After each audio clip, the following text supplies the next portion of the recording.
When it comes to the camera market, there aren't very many cameras that stand out to me for under $1,000. Most of them are going to lack really good features. 4K, a good 10-bit codec, log files, that kind of thing. Most of these cameras, they're going to lack that. But there is one oddball camera that really stands out to me.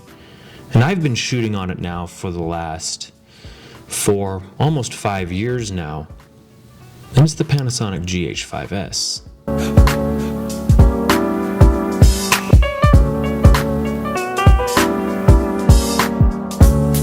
So as you guys know, I've played with a lot of different cameras in my life. I'm known for liking cameras, and I love reviewing cameras. Check out my YouTube channel if you don't believe me, because I have plenty of videos out there of me reviewing cameras.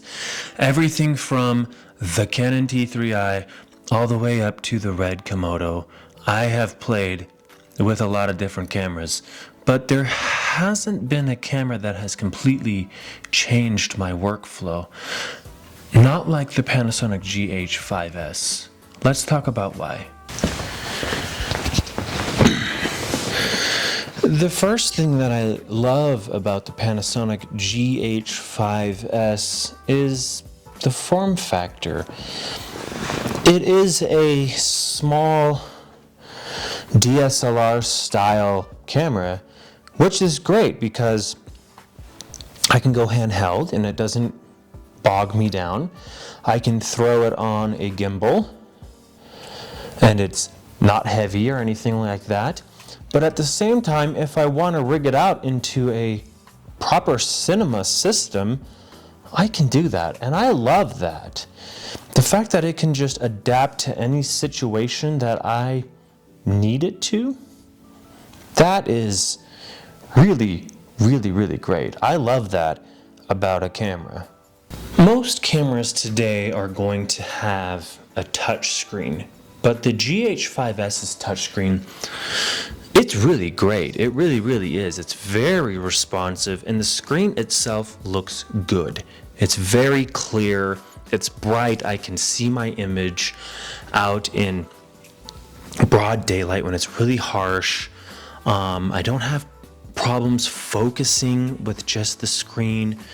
It's a great screen, and I think that that's a really important thing when it comes to a camera, is having a camera that eases the workflow when it comes to settings and menus. If my camera allows me to switch settings a lot faster, that's going to help me a lot, because I do a lot of run and gun stuff, and time is everything, obviously.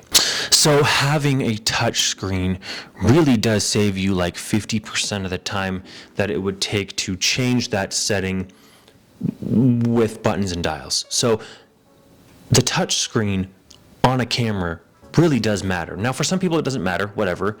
But for people who are doing fast-paced run and gun stuff, weddings, music videos, documentaries, that kind of thing, having a touchscreen that speeds up that workflow, that's a big deal. So everything that I've talked about is great and all, but what is the actual image like from the GH5S? Well, I've been shooting on it for years now, and I've gotten very good at getting the best from the camera, and I think that the image is very good. It looks, and I hate to say this, it looks cinematic. It really, really does. The log files that come out of the GH5S are very different. This image needs a little work, but if you know what you're doing and you start to learn the quirks of the image, you'll start to learn that the image actually looks really, really good. I mean, I've shot a lot of music videos, I've done weddings. I mean, I shoot on the GH5S for this channel all the time, and my 3 other channels as well. So the image is robust and it is good. Now, one of the reasons that I actually got the GH5S was because of the low light quality, it's very, very good. I can shoot up to 10,000 ISO and I'm going to get a really good, solid, usable image. Now, yes, you do have to do a little bit of work when it comes to noise and a little bit of color degradation, but that's really not an issue because I'm just used to color correcting and color grading the image anyway. So it doesn't make a difference to me. What matters is that the image is what I want it to look like, and I get the exact image that I want from it. So the image from it's very good, whether you're shooting in log or some sort of standard picture profile. But when I'm shooting something that's not log, where I don't want to color grade, I'm going to be shooting in the natural profile because I like the way that the colors look and I like the way that the skin tone is too. Now, obviously, it's not going to have as much dynamic range, but it's also not too punchy at the same time. I mean, it's just, I don't know, it's a nice, even. It's a little punchier than Rec 709.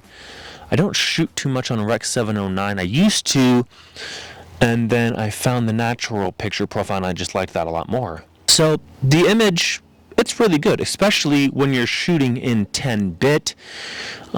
You do get a lot of flexibility and extra room to color grade. And there are times when I need that, especially when I'm shooting a video that has a very stylized look. Most of the time I'm doing this when I'm shooting, commercials, music videos, and narrative films. So like short films and feature films, all that kind of stuff. So the image from the GH5S is still standing up really well, even, well, let's see, what is it? It's almost, basically 7 years later now. So this camera, it's really, really great. The image is amazing. The only downside to this camera might be the sensor size. And it is micro four thirds, so it is 4 times smaller than that of a full frame sensor. But in the past, we've had quite a few micro four thirds sensors come out, and they've all proven themselves to be more than good enough to hang out with all of the other sensor sizes. Now, a smaller sensor size means that I can also have an adapter, like I have a speed booster adapter on my camera, and I can adapt many, many different lenses. For example, I have the legendary Sigma 18 to 35, and that is like the most legendary camera to pair with a GH5 camera. And when it comes to the speed booster gets me larger than a crop sensor, but not quite a full frame sensor. So it's nice. So it's tucked in between the two, and I think that is more than enough. And to be honest, most people aren't going to watch your video and say, hey, that was shot on a micro four thirds sensor, it looks like trash. Nobody does that.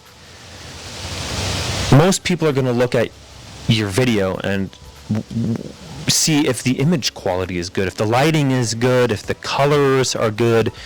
That's what people mostly care about. They don't care about sensor sizes. So the micro four thirds thing, it doesn't bother me at all.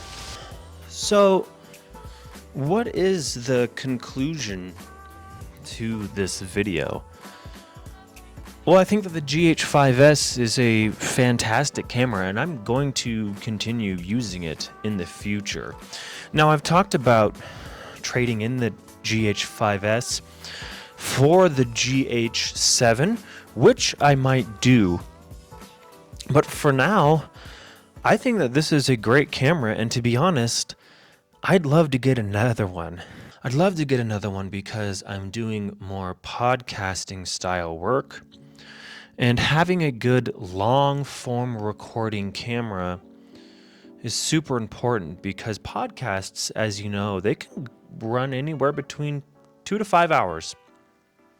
And having a camera that you can just set up and let it record without having to worry about a time limit, that's really important for that kind of stuff. And the GH5S, I've done that many times with it.